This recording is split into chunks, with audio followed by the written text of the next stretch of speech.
Има един грешен термин, който се използва в българската политика и така се лансира от политиците, според мен умишлено. Борба с корупцията. Корупцията е нещо леко.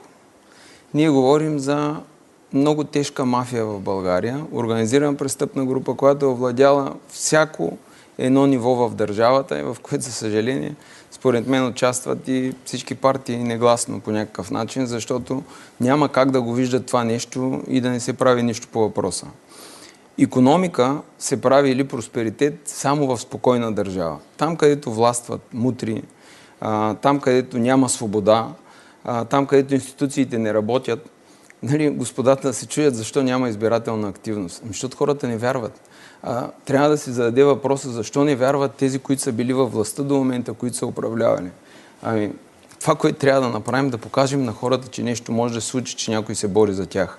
Значи, ние, основната ни тема е да се справим с мафията и да покажем, че нещо може да се случи, да го покажем на дела, а не просто да казваме хора, излизайте да гласуват.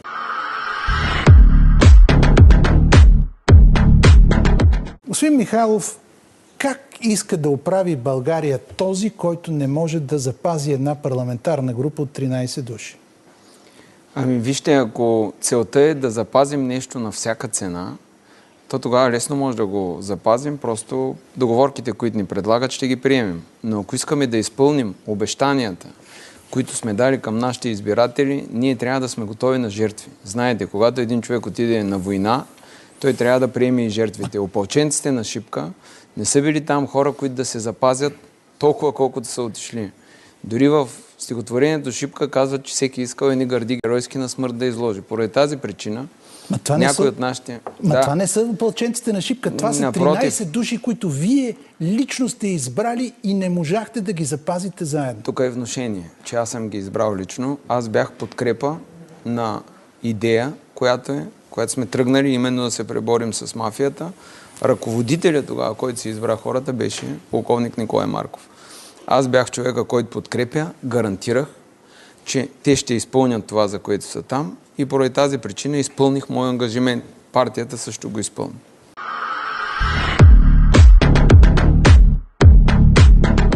Ивелин Михайлов после Петър Петров. Изхода от политическата криза какъв? Ето, зрителите могат да го видят, че ние имаме отместване на центъра на въпроса.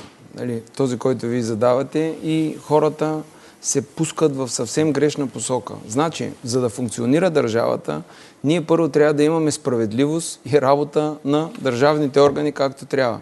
Сега не може ГЕРБ... Ще ви дам един пример за Варна. Дам ви пример, който мога да го потвърдя, защото сме там, които го виждаме.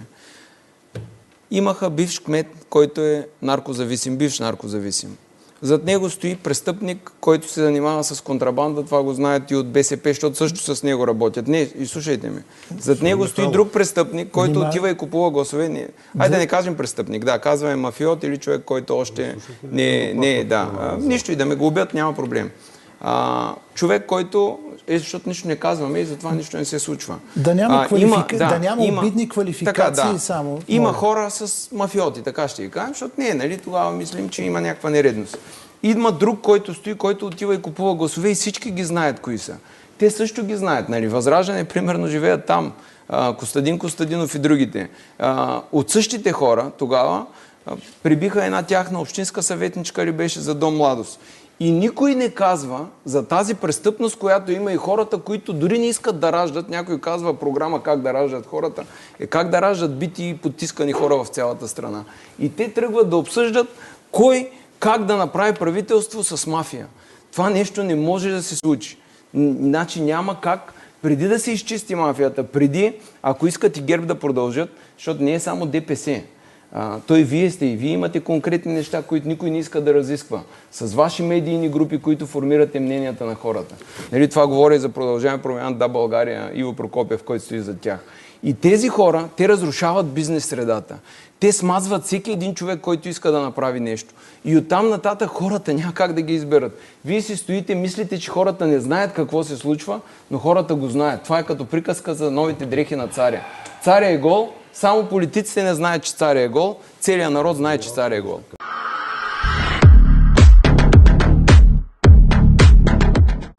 Аз смятам, че тази конфигурация не може да има. Пак избори, така ли? Пак избори.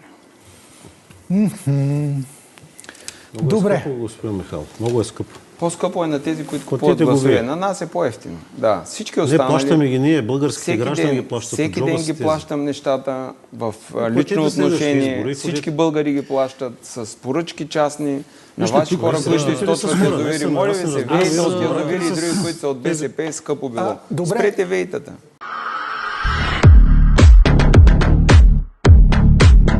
Ивелин Михайлов за икономиката. Отново се отплесва въпроса в неправилната посока. Давам ви един пример. Ако ние имаме редовно правителство, как точно стопанисва това, което имаме? Защото ние помним, 1989 година имахме стопанисване, имахме някакви заводи, инфраструктура, която е направена. Оттам нататък трябва да видим как сме ги стопанисвали. В село Брест се дава поръчка за ВиК мрежа, която да се изгради 7 км. Поръчката е за 17 милиона. Ние предлагаме да демонстрираме как ще я направим за 2 милиона и ще имаме 30% печалба, което означава 15 милиона. Или вижте какъв процент от тази поръчка, нали, отива в джобовете на някой друг. И ние говорим за някакво правителство, което да е редовно, което да дава такива поръчки на обръчи от фирми, които уж да задвижват икономиката, а те изнасят парите извън страната. Защото всички големи политици, включително и господин Борисов, някъде в чужбина може би си купуват имоти. Може би, нали, предполагаме. Другото нещо, което казват колегите от Възраждане. Значи, помислете се, един човек, когато стане на 18 години, има възможност да избере дали да отиде да работи в някоя компания, дали да отиде да работи в друга компания или да бъде предприемач. Когато Аспарух е дошъл тук, той е бил предприемач. Това е човек, който сам е поемал. Той не е искал нито Китай, нито БРИКС, нито Европейски съюз. Това е човек, който се е изправил срещу света. Ние искаме да сме свободни. Ами нека да дадем шанс на българските предприемачи. Ако махнем мафията от управлението, аз ви гарантирам, че тук се върнат 1000 човека с големи капитали, българи от чужбина, които са избягали само защото са рекетирани. Както, нали, мога да ви покажа много, мога да водя в студиото човек след човек, да видите български предприемачи, които сме изгонили от тук. И защо тези партии не се грижат за тях, а искат да вкарват чужди инвеститори.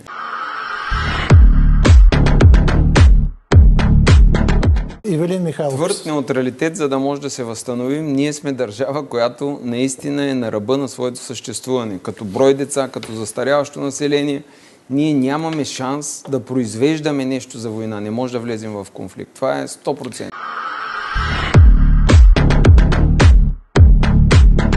Кой български проблем можете да решите? Започваме по обратен ред. Ивелин Михайлов. Ако България е една плодородна нива и тя цялата е обрасла с плевел, който е задушил всички растения полезни, които могат да излязат, проблема, който ние може да решим на първо време, трябва да изкубнем плевела, за да може да изникне пшеницата, царевицата, зеленчуците и всичко останало. Това е нещо, което ние ще изкореним първо. Кой е плевела? Това е мафията.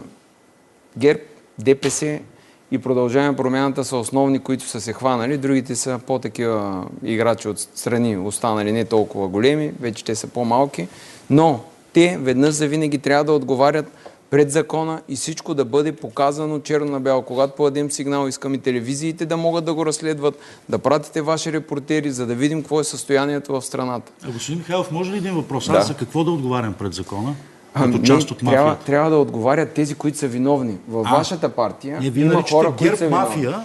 Така, аз ви което казвам, толкова много ГЕРБ хора са- съм видял, включително съм говорил и ГЕРБ с са вашия 600 ръководител, души. включително съм говорил с вашия ръководител и ми изпратиха хора, които вземат ваши държавни поръчки. Единият Росен Евтимов от Бургас, другия Николай Тошев Черпанския. Подайте сигнали за които да ме когото натискат. решите. Подавам Но не сигнали, обиждайте, защото- подавам сигнали и пак от някъде ме спират. Добре. Вие Или- сте поредният човек, който нарича 600 000 български граждани мафия.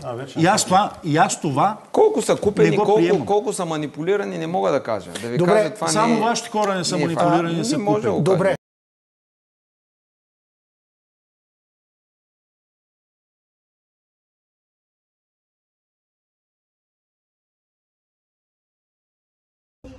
Ето да видите. Офиса във Варна. На Величие. Точно на центъра на Варна.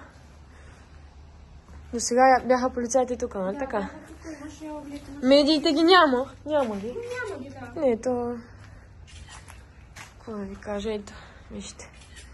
След вчерашните разкрития, които направи Ивелин Михайлов в предаването Панорама, и когато се намери един човек, който да говори с истинските имена за проблемите и за мафията в България, не само във Варна, но да кажем, той конкретизира във Варна какво точно се случва, и ето вижте резултата тази сутрин и как точно работят уж тези евроатлантически.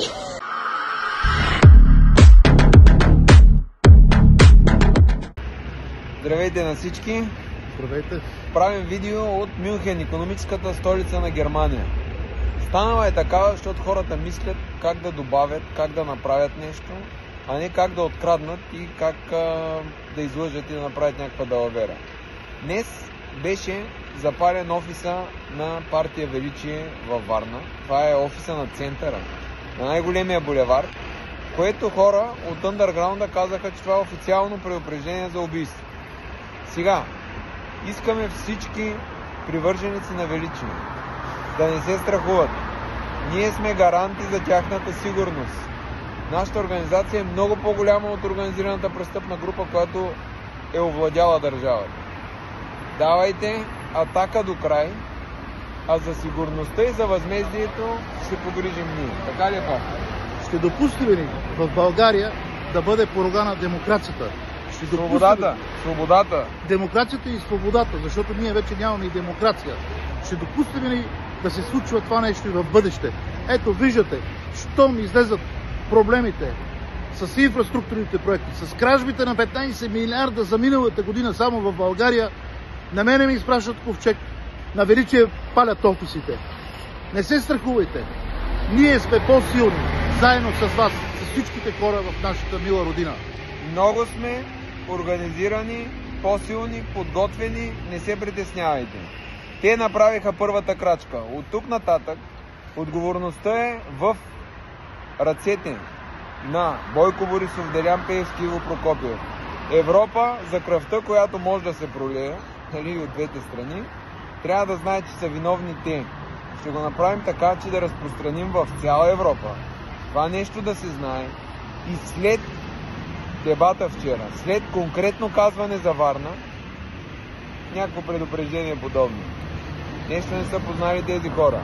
Още повече са настървени. Бойко Борисов, ГЕРБ. Бойко Борисов, ГЕРБ. Делян Пеевски, ДПС, Иво Прокопиев, Продължаваме промяната. Каква законност, какви законопроекти, какво правителство? Тези хора ще ви погребат. Трябва да мачкаме и до другата седмица всички дайте всичко от себе си и после вече ще ги продължим. Благодарим. Чао!